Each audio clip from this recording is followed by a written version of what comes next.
Good afternoon, everyone. Hello and welcome to the Soul Food Book Club. I'm Terry Angel here with our beautiful family that comes together weekly to discuss whatever book we're reading, which happens to be The Year of Living Miraculously by Michelle Landers, who is with us today. Welcome, Michelle. Thank you so much. I'm so glad to be here, and I'm honored that you're reading the book. And I just love to get involved in the discussion with you to see what everybody thinks about it and where they are. So, first of all, did everybody do the homework, or did anybody do the homework? How's that? The homework. So, okay. Linda, I don't know, did you get the homework? No. That was for the group thing. This is the book club. But we're in the book club and the group thing, but anyway. Well, I think I sent, oh, okay. I'm confused. Yeah, this is book club. We're looking at Michelle's book, chapters Oh, 7, 8, dear and 9 God. today. Cancel. You know, it has been one of those days. This out of 3 shows this morning, this is the first one I'm doing. Oh my gosh. Yeah, it's kind of crazy right now, but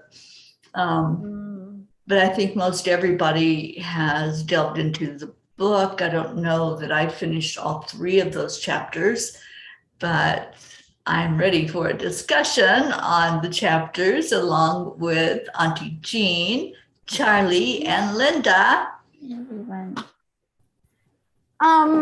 I really would like to, feedback from anybody about the chapters. Did you read 7, 8, 9? Linda, you said you're up to 10, right? I'm in 10, yes. So what do you think about it? What questions do you have, if anything? How can I maybe elucidate some of the information there?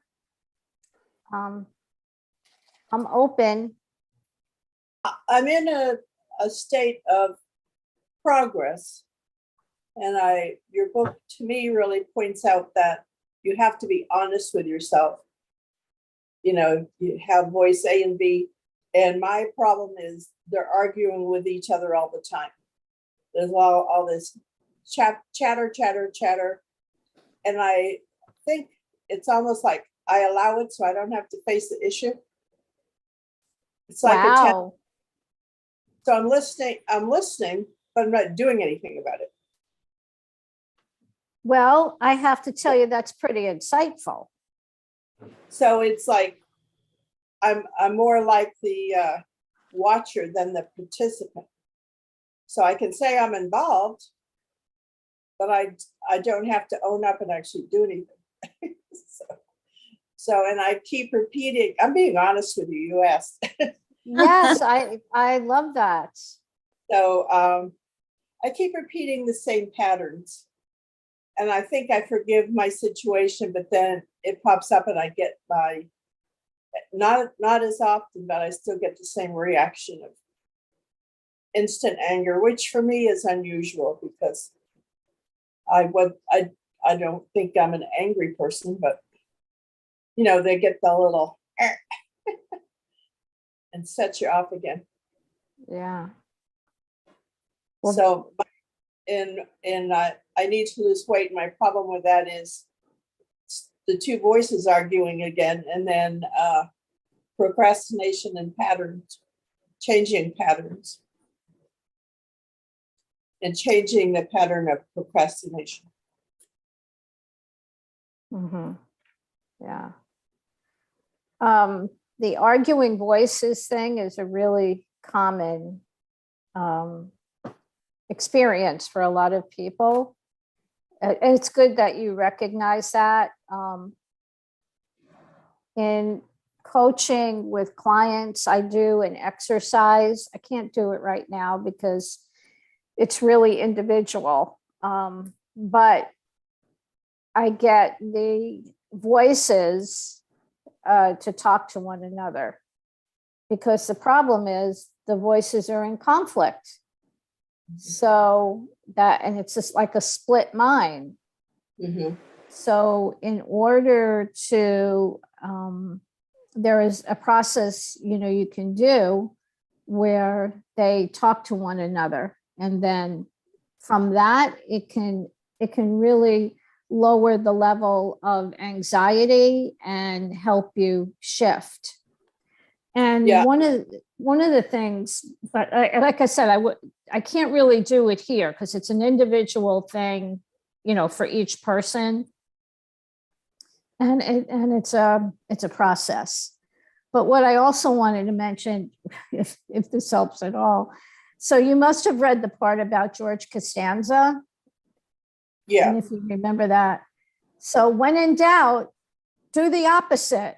Because in the Seinfeld, there was a Seinfeld episode, and I never forgot it because I said it made so much sense, where George said, I figured out the solution to my problem in life, why nothing ever goes well for me. I just doing the opposite of what I would normally do. And I got the girl, and I got a great job with the Yankees. So he broke, as Joe Dispenza would say, and I love this expression, he broke the habit of being himself.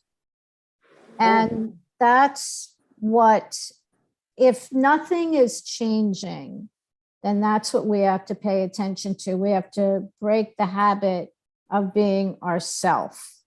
So what do you think about that, Terry? I know that, you're familiar with that. Yeah, I am familiar with that. There's just, the thing for me is we have to always remember that we are one and that there is nothing outside of us. Everything is going on the inside. Right. And you brought that out in one of those chapters that we just are discussing today, about how we control what we perceive to be outside of us with our brains, our mind, our meditations, our thinking. You gave the example of the monks that were able to melt snow because they were able to heat up the outside of their body. And I've heard that many, many times. So I think when we focus on what's real, we have to focus on the inside and look inside of us and what's going on there, what's happening there, what's the real crux of what we're focused on, what we're living day to day. Are we going to look on the outside and look at struggles and the contrast and the duality, which we're here to learn those lessons? Or are we going to remember what is real? And what's real is who we are, our spirit self. Right. Yeah, thank you. That's so true. And I think it's, challenging for a lot of us to get there, to believe that, to know that. I had that discussion last night with somebody. Really? It's really, really difficult for us to wrap our brains around that, because we live in this world where we're saying, oh, well, this computer is real, it's solid, and the chair I'm sitting in is holding me up, so it's pretty solid, right?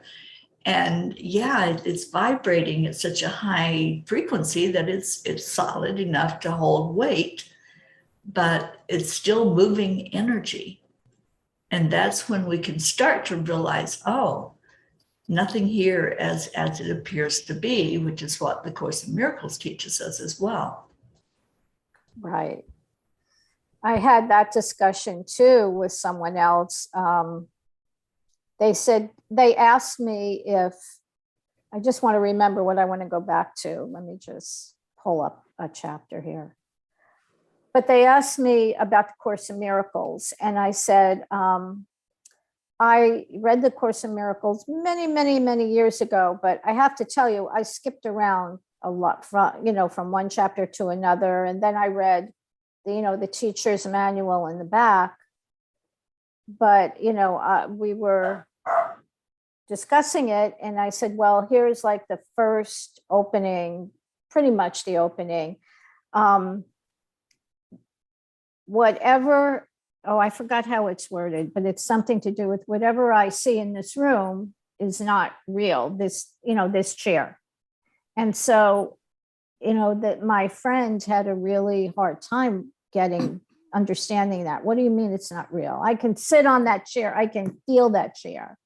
And as Terry, as you were saying, it appears real and it feels real because of our universal consciousness have decided that this chair is real. But we don't even know what really, really holds it together. And, some people would say, oh, it's gravity that holds it together.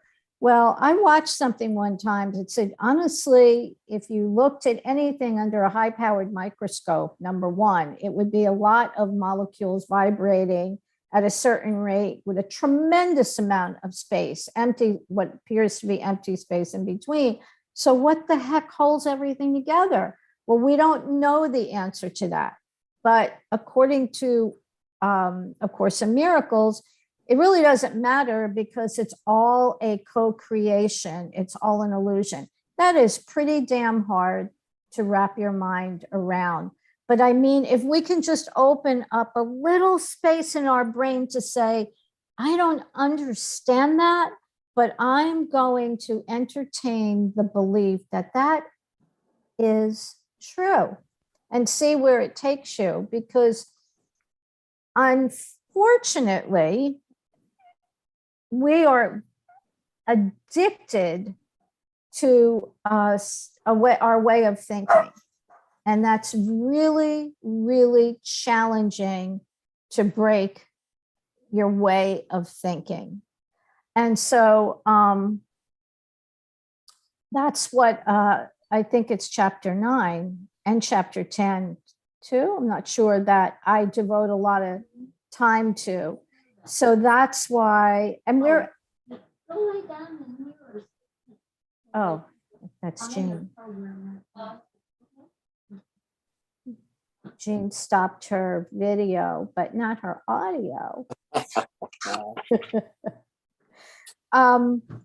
So the interesting thing is too, why do we stay addicted to our thoughts? We don't do anything without a payoff of some type. And that's another thing, or another idea, I should say, that I present that people find challenging. Why would I be addicted to a negative way of thinking? What is the payoff? Well, you're used to it. Another thing is most people, believe it or not, want to be right, because what does being right mean? And I don't mean that for some people, it's self-right, self-righteousness. For some people, being right gives us some sort of security. I'm doing the right thing. Because if we're not right, then we go right off to, well, we're wrong. Well, who wants to be wrong? Who wants to feel, because wrong is equated with being flawed in some way. Wrong means not right, not good enough. So there's a whole lot of thought processes that go with this inability at times to change, because there's a payoff there somehow. We're getting something, sometimes for people, I don't mean this for everyone, but sometimes people who are continually sick. And so why would anybody ever want that? Well, on a conscious level, of course we don't. But on a subconscious level, it could be a lot of reasons. You can't pigeonhole one person.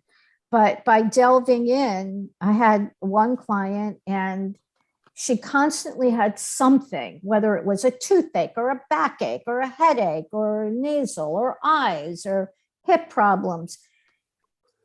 We kind of figured out that it was her unconscious need to be somebody listen to me, somebody pay attention to me, somebody feel sorry for me, because she never got that as a child. She didn't get that attention.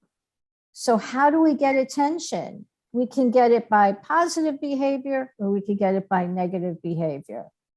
And she wants to know that she's loved. And when normally, if somebody's sick, what goes along with that? You want to caretake them or take care of them. So because of this unconscious need to be cared for and have somebody love her and care for her, she was always co-creating these illnesses. So does that make sense to everyone? Yes. So it's kind of our job, if we really want to change, we got to do some of this really hard work. And I would say 90% of it, 95% of it comes from our childhood and the messages we received. There could be, it could be a little bit older, maybe in the teenage years or something, you had something traumatic. But for the most part, it's 1 to 7 or 8 years old and boom, we're plugged in. So it is a challenge. It's not impossible, but you have to be able to say, I'm open to see it all. I'm open to peel away those layers and see what I might have been afraid to see, because once we see it, then we have to make the decision, now what? Now that I see it, what am I going to do about that? Am I going to, for some people, am I going to have to leave a relationship? Am I going to have to leave a job? Am I going to have to change the way I do things in my life? It invites in change. And the funny thing about it is we want to change, but we really don't want to change, because we're kind of in this place of the devil you know is better than the devil you don't know. So you want to chime in on that? Anybody? Terry, Charlie, Linda, Jean?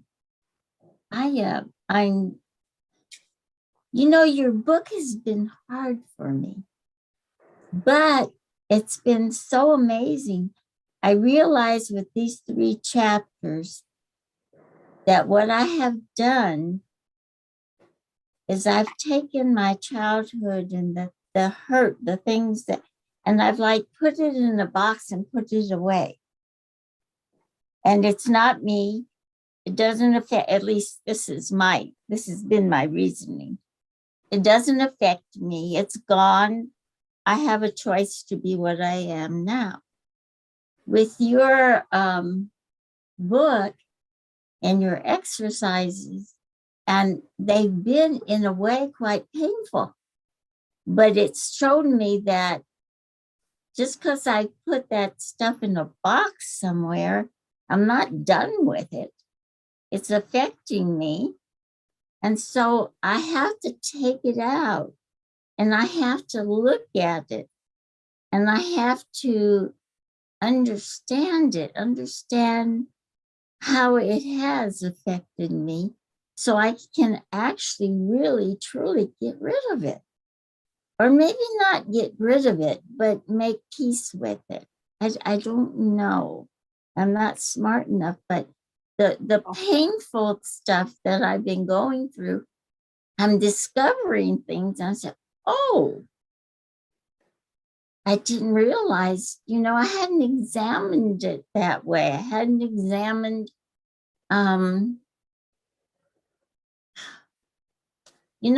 I just don't know how to explain it well, but it's kind of freeing in a way to be able to unlock that stuff and look at it and in a way relive the pain, but then be able to let it go. Does that make any sense? Everything you said made sense, Jean. Okay. And Total. you answered the question that I had by talking about Linda and with Terry, because I had written down, I was going to ask you, okay, I know what the conscious is. I know what the subconscious is. What is the unconscious? To me, the unconscious is when you're totally out, when you're unconscious. But you explained it, that you do things unconsciously because of what has happened before. So you gave me that explanation without me even asking for it. I appreciate that. Yay. Good. It's yes. It's been a revelation. It's been very, very good for me. Let me put it that way. I'm very thankful for that, because the purpose of the book, and this is a result of my stuff, it's very personal, because these exercises came from years of my experience, but other things that I have, exercises from other people, and reading a lot, and just knowing that it is truly an excavation. And then when I look at my past, then I have to think about, well, what are some of the things that I do that might not be so nice, that I have never wanted to look at? And that's really another challenging piece of looking at your personality truly and seeing what actions or reactions you have as a result of what did happen in the past. And that's really an eye-opener too. I just want to clean as much as I can, clean up my stuff as much as I can, and stand there naked and say, okay, so this is who I am. And it's okay. It's really okay. And to be vulnerable, I think just to be vulnerable is such a gift, because when you're open and you're vulnerable in a good way, people think of vulnerability sometimes as being naive, or anybody can put anything over on you. That's not how I see vulnerability. Vulnerability is being open to listening, to hearing without reacting and going, oh no, oh, that's not me. Just being open and considering what you hear and taking it in and examining it. And just, it's freeing. Does that make sense at all? Just to be vulnerable. Like sometimes I'll ask questions that maybe somebody else wouldn't ask of someone. I don't mean privacy issues or anything like that, but just being open and curious about yourself, about life, and asking yourself the question, being vulnerable with yourself, like, okay, what was the reason that you reacted like that? Because I will say because I know that there's a couple of voices, or more than a couple of voices in my head. So not to be, schizophrenic or anything, but to talk to those other voices and say, hey, what's going on? What's the reason you're having that thought, or why are you reacting? But the bigger thing right here is we are reacting and being triggered by something that happened years ago and is not even any part of our present life. So truly, if that doesn't remind you that it's an illusion, because that's gone, but we relive it in our heads as if it's happening right now, even though we know, oh, that happened years ago, but we have the same reaction to it. So we keep it alive and we just build a shrine to it sometimes and visit it and go, right, that's what they did to me. Right. Yeah, I forgive them, but boy, oh boy, did you hurt me. I forgive you, but boy, oh boy, did that hurt. So we are, and again, I know I say this probably every class, but it's so true. I wish we had selective amnesia, because our life would change 180 degrees if we did not remember what happened in the past. So if we keep reminding ourselves of that, the work starts to get a little bit easier. That is not my reality today. That's not my reality. That happened years ago. That is not whatever those people did or said that I interpreted as I'm flawed, I'm bad, that's none of it is true. It's a story that I keep reliving. And believe me, I've relived my story as much as I have done so much work, and I continue to do work. There are things that will still trigger me and that I still look at and go, wow, you are still looking for love, aren't you? And validation. Not that it's a good thing to validate each other. It's not like we should all live with, I don't have to validate you, or I don't have to say, we all should support one another and say nice things. It feeds us.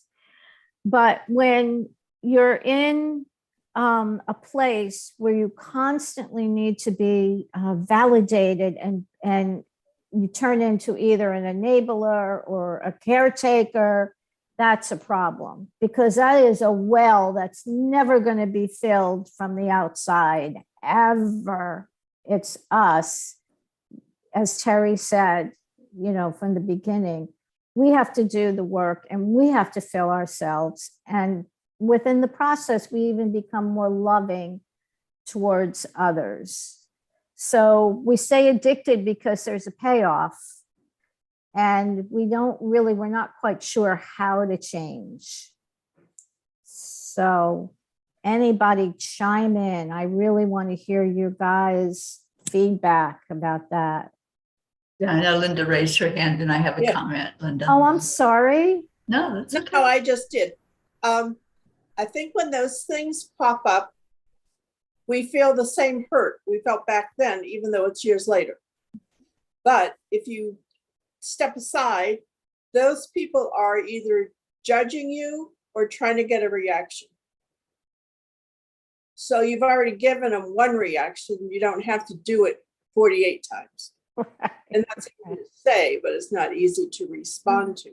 And who are they to judge us? They're working from their past and their things they grew up with. So why should we carry it like generation to generation? And I have two of those situations in my family. And I just found out all these years, my sister feels the same way, and I never knew it. She never said a word. So, wow. She was judged. We were both judged for our weight. We were both judged for this and that. And neither one of us knew it until we had a conversation the other day. Wow. So it was kind of like an awakening, like we're spending years on this, trying to be good enough for somebody, and they're not here anymore in the living. And, it's like, it's not a waste of time, but we could redirect our energies someplace else. Mm-hmm, mm-hmm. We're just realizing where it came from. And, the other person wasn't perfect when they said that. Maybe they didn't mean a thing, but a lot of times I would say it was judgment. And where are they coming from? So I just wanted to throw that in. Thank you. Thank you. That's really good. I love that insight, Linda. Yeah, I do too. So what I was going to say is, years ago, I wrote a book called Hugs and Love, and in it, there's one chapter that addresses how we wear our hurt like it's a banner, like we have won something, Miss Heartache, or, Miss Child Abused, whatever it is, our banner is that we're wearing. it's time to take all those banners off, because that's where the healing begins, when we can lose those labels, when we can say, okay, we had that experience. And yeah, sometimes, like Linda said, it does pop back up again if somebody treats us the same way that we were treated in the past, but we don't have to respond the same way. And I love what Lisa Nichols teaches, that we need every experience that we have ever had in this lifetime, because it brings us to that person we are right now. We have learned things from each one of those experiences, and we continue to learn. So as those things pop up again and we get triggered again, or some similar situation happens, then we can go back into how we responded before. And did that work? Did it work for us to shrink back, to dim our light so that other people can have a brighter light? Did it work for us to maybe get angry and beat ourselves up even more than what that person's beating us up? So look at how we've responded to those incidents in the past. And if it didn't work, then maybe try something different. Maybe like, oh, okay, I see where you are and I see how you're hurting. And so you're trying to hurt me, something along that line, instead of always going to the same go-to, shrinking back and allowing the hurt to be just as bad as it was the very first time you ever experienced it. But the main thing, the important thing, is to lose all of those labels. Don't label yourself, and don't wear that banner out there proudly, I was this, I was that, because that's not us. That's all pieces and fragments of us, but that's not who we are. We're the culmination of everything that we've been through. And realizing that, then there's a new banner that says, I am me. I'm me. Unapologetically me. Thank you, Terry. I love that. And what's so weird is I was going to say something along those lines and you nailed it. You nailed it, because Carolyn Mace, is anybody familiar with Carolyn Mace? You are, Terry, right? You are, Linda. Okay, she's quite interesting. And I don't mean that she is quite interesting and she's quite good. And she's very tough. And she tells the story of being it doesn't matter. It was someplace in Britain. And she was at a luncheon and there was a woman there, and somebody else at the table had said, oh, well, can you meet us on June 6th? And for whatever, another get together or something. And she said, oh, let me see. June said, oh, no, I can't meet. I can never meet. No, on that third Wednesday of every month, because that's my child, victims of child abuse meeting. And I can never miss that, because I was abused terribly. And she went into the whole story. And later, not that I don't think, the qualifier here, or the caveat here is not that I think that support groups are incredible.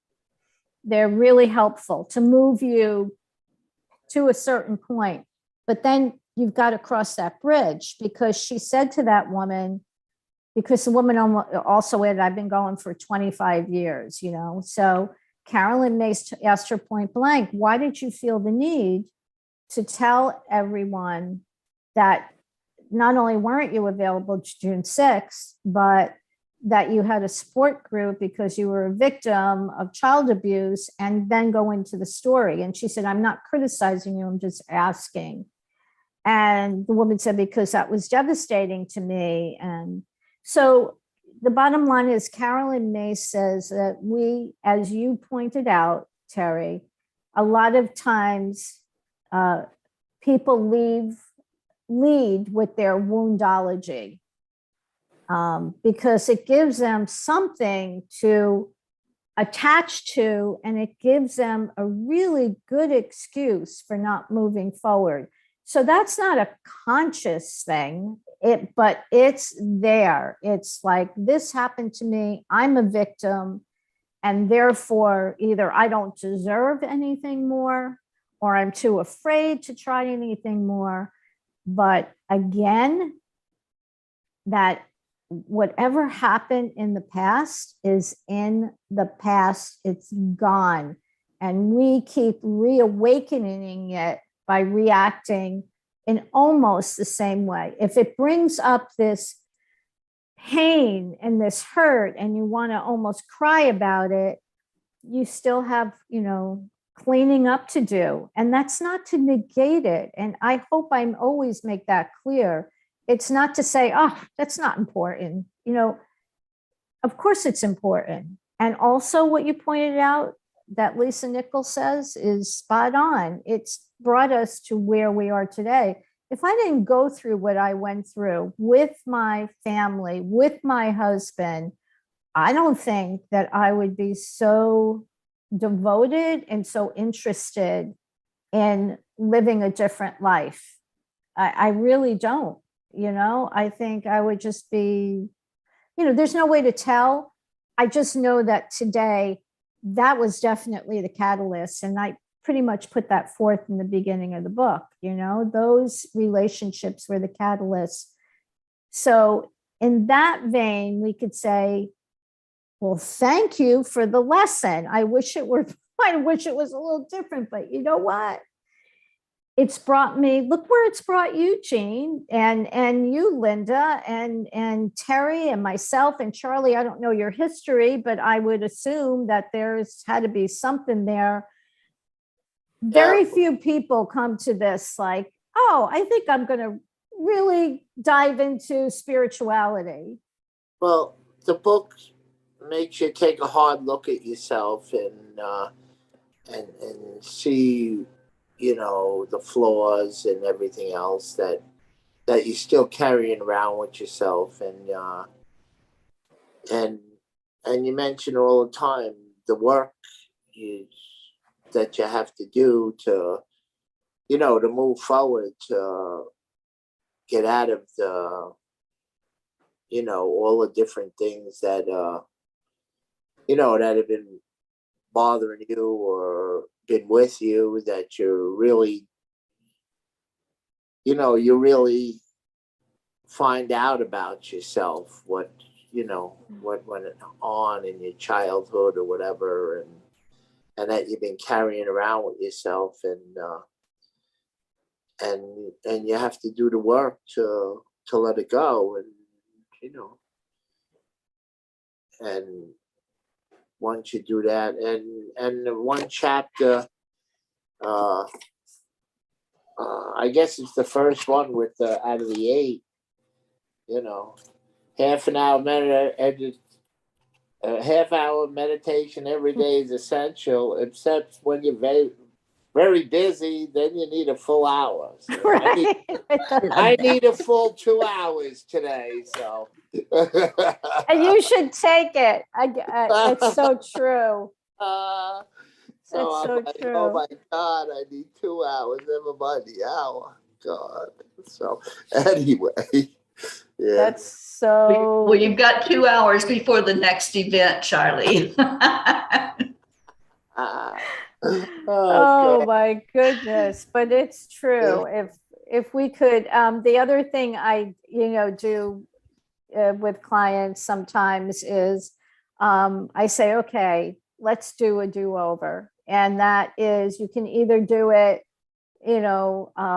just yourself wide awake, or you could do it, sometimes I do it with clients through hypnosis, and I take them back to one of the incidences that might have been, if they're open to it, the most painful. If they can't go there, well, another one, and we do a do-over. It's just, how would you like that to be differently? How would you have liked that to turn out, that particular situation? And you'd be amazed at, when you do that, especially in hypnosis, how you bring that better feeling forward. And, somebody said to me once, well, isn't that making up a story? I said, well, aren't you still carrying that story? If it's your story, you can change it any way you want. Even though it happened a certain way, It's not happening like that right now today. So let's do a new story. And that can be very effective. It can be very effective, Michelle. When I talk about it, it's like our life is like a movie. This is the movie of our life. And scripts can always be rewritten. They can always be changed and things added in or taken out. So if you're living your movie and it's not going the way you want it to go, hit the pause button and say, Right. okay, let me look at the script. I don't like the way the direction this is headed. So let me add in some joy here into this script. Let me put a romantic partner in here, or let me put abundance in here, and rewrite your story. Mhm. It's all about the stories that we live. So I love where you went with that, Michelle. I love, yeah, that we can always change it. We have that choice. We have free will. It's powerful. Mhm. So Jean, you want to say something? Yes, let me put my hand down. Okay. First of all, I wanted to say, when you're a child, or maybe it was just me, and people tell you these things about you, you believe them because you're a child. So if they tell you you're stupid, you're ugly, whatever they tell you, you believe it. So that makes it tough. But one thing I wanted to tell you that's helping with the book, you know how a lot of your exercises, you go back and you'll say, think of a good time, or think of and I've had a horrible time with that, because to me, my childhood was a mess. But lately, as we're going into the book and these last 3 chapters that we did, and you did similar things, but as I'm writing down things that were bad, in other words, you told me to write down things about my father, about my mother. Things that popped up that I had forgotten about. There were good things. Oh, that weren't just the bad things. And it's changing my thoughts, my perspectives, my realizing that at the time I was hurt, and I was doing a lot of judging myself and forgetting the good things because I was upset about the bad things. So that's been another very good lesson for me. wow. Thank you for sharing. The same thing happened to me, by the way, but thank you for sharing that, because my brother and I, we have 2 totally different stories about my mother. And so whose story is true? Well, both of them are true for him. Mine was true for me. But in doing my own work, I remembered there are things that my mother did that were really, some really nice things. And so, Jean, that's a very important piece. And thank you for bringing that up. And I'm glad that you were able to bring up some little pieces of, some positive pieces. That does help. Thank you. Can I add something, or is it too late? Ask Terry's the boss of the. I'm okay if we want to go a few more minutes. And we before you do that, Linda, I want to just welcome Suzanne is with us, Sophia Rico, Isabel Reese. Thank you all for being with us, and Jay Van Wyck on YouTube. Thank you all for coming in today. Thank you. So yeah, let's take a few minutes. Linda, go right ahead. I was going to say, sometimes we hold grudges and they're not accurate. And an example is, at my college graduation, it was time to pledge the allegiance. So my mother said, "Are you going to pledge the allegiance?" I said, "Well, of course." She goes, "Well, I didn't know if you would." And I said, "Why?" And she said, "Well, at your high school graduation, you wouldn't do it. So I thought maybe you wouldn't do it again." And I thought, I don't even know what you're talking about. Like, I said, that wasn't me. She goes, yeah. So I asked my sister Diane, who was the rebel?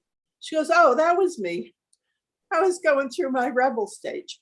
So for all these years, my mother was mad at me, and she really could have been mad at Diane. And it was like not an accurate memory.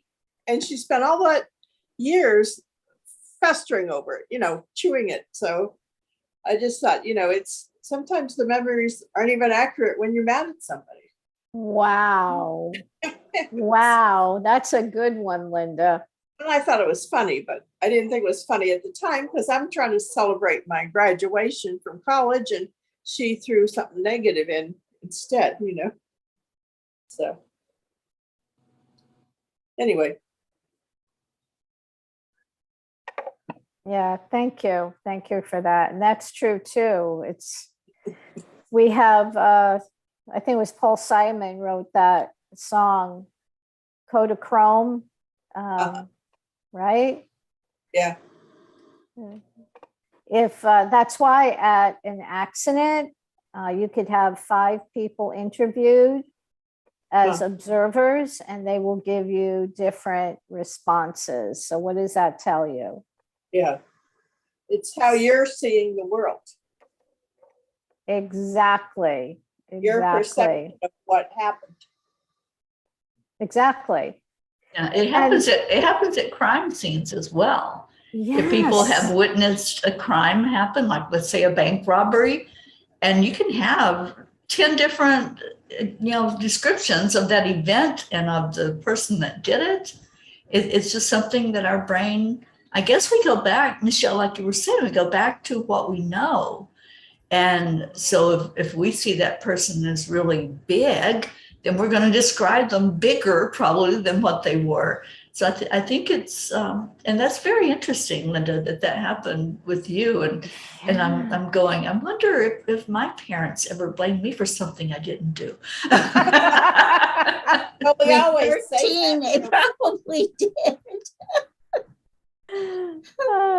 My sister used to line us up because in my family we had so many kids that the oldest female had to kind of discipline the ones under us and keep them straight. And so she would line us up and she'd go, all right, the first one that blinked, you're the guilty one. Wow. Well, that's easy, right? That was really easy for her to get to the bottom of it. The first one who blinks. Oh, okay. Nobody's going to blink or try not to. That's a riot. Yeah, it's silly, right? Yeah, so, but life is silly. Mm-hmm. We take it so serious. Mm-hmm. And when we can think of things like that and just laugh and just lighten up, laughter really is the best medicine. And I know it's hurtful, like Linda in your incident, it was hurtful to be judged that you did something that you didn't. And, when we can get beyond the hurt, that's when the healing begins. And we allow ourselves to say, okay, we're just here for this hot minute. Let's just make the most of it. Let's laugh. Let's lighten up. Let's say, okay, yeah, it was hurtful. It was painful. But do I want to continue to drag that pain forward with me into my now moment? Do I want to let it keep ruining what could be a very beautiful day and a beautiful experience? And Charlie, you've had a tough day. I've had a tough day. I'm choosing to let this morning go and all of the glitches and all of the things that happened that didn't happen, that were supposed to, and say, okay, now I choose to have fun. Now I choose to do exactly what I want to do. And if there's a computer glitch, okay, I'm going to find a workaround. I'll find some way to do what's important and what's priority. So it's all our choices. We can wear that banner, like I was saying earlier, or we can say, no, I'm losing that banner today. I'm no longer a victim. I'm taking my power back. Absolutely. And it's all about us being in charge of our lives. And what else you mentioned, I think is powerful, is about laughter. because Norman Cousins wrote a book called, and I believe was he a doctor? I'm not sure. I think so. Anatomy of an Illness, which I believe is also a movie, very old. But Anatomy of the Illness, I forgot the disease that he had. I really did. But whatever it was, he knew the power of laughter. And so he essentially locked himself up in a hotel room for a month or two. And all he watched were comedies and funny movies. And it really had an incredibly powerful, positive effect on his illness, because it releases, we all have a little chemistry lab inside of us. And actually, that's how we heal. It's not really the medicine that heals us. It's our little lab in there, and our pharmacy and our pharmacists in there who take whatever that is, and we heal ourselves. And sometimes, a lot of times, because we know about the placebo effect, just because you think you had a powerful medication, a good majority of people will heal just because. So, I mean, that is such a validation of how powerful we are. And it all starts with thoughts. That's where it starts. It's the thought that creates the feeling, and the feeling that creates the belief, and then it creates an action. So those thoughts, right? They could be empowering, or they can be disempowering. Thoughts become things. Always remember that. Very, very true. And this thing, in fact, we have a class with tonight with you, Terry. You're leading tonight, which I'm so excited about. I love when the angels are there. I mean, they're always there, but you kind of bring them in a more almost tactile. It's like you can almost feel them. But when I do the next class, it's going to be about loving yourself and how important that is. So we've got some really good classes coming up. We sure do. And the one today, I'm very excited about it. We're talking about the angel for April and for the sign of Taurus, if there's any Taurus out there. And this angel is the angel of patience. So this is a great one for us all to get to know better and to figure out how that angel can help us in everything we do. And then the lesson that I'm teaching today is on finishing, the art of finishing. So I'm very excited, and we need to go ahead and end this meeting so I can put my other hat on and get ready for that class. And I apologize to anybody that's in the class because I did not send out the email with the link. It's the same link every month or every time that we meet. Did I send an email? Maybe not. Maybe you didn't. Maybe you didn't. Is it It's at the class tonight is 6:30. 6:30. So it's 6:30 Eastern time. Oh, okay. Yeah. 4:30 for Eugene. Yeah. I just did the math. Okay. So Yeah. I have really enjoyed this conversation today. Thank you all for participating. Thank you, Michelle, for your insight and your brilliance, your wisdom. And we so appreciate you being here with us to look at this book. And I think, do we have one more week with Michelle? Is that what we're looking at? That would be the 27th. We missed 1 week book last week, so I don't know. So we have 2 more weeks? Yeah, if we're gonna do 3 and 3, we got 2 more weeks. Okay. So 2 more weeks on this book. Hold your book up, please, I Charlie. enjoy it. The Year of Living Miraculously, for anyone just joining us who maybe has not heard of the book or doesn't know what we're doing. We are reading through this book, and the author, Michelle Landers, has been graciously coming in to give us some more insight into what we're reading and to hold these wonderful discussions. And thank you to all who joined us virtually. And if you want to come on, you're very welcome to be in here. We have a Facebook group called the Soul Food Book Club, and all the information is in there about what we're doing and when we're doing it, which is the same every week, and also how to get into the Zoom meeting. So we welcome anyone and everyone who wants to come with us on this big adventure called life. Thank you for being here, Michelle. I so appreciate you and my sister, and I know I'll be together with you in a few hours. So.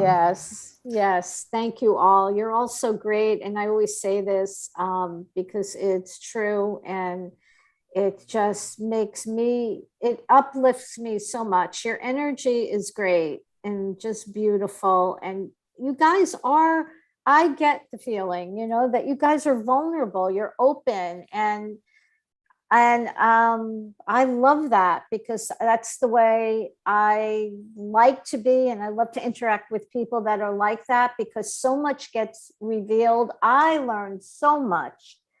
And in this sharing, we're all teachers and we're all students. That's it. That's the bottom line. So thank you all so much. And thank you all for reading the book. I appreciate it. And I appreciate the feedback. And Terry, you're my sister. I love you so much. You've done so much for me as well. Thank you. Thank you, darling. And thank you to everyone on Zoom.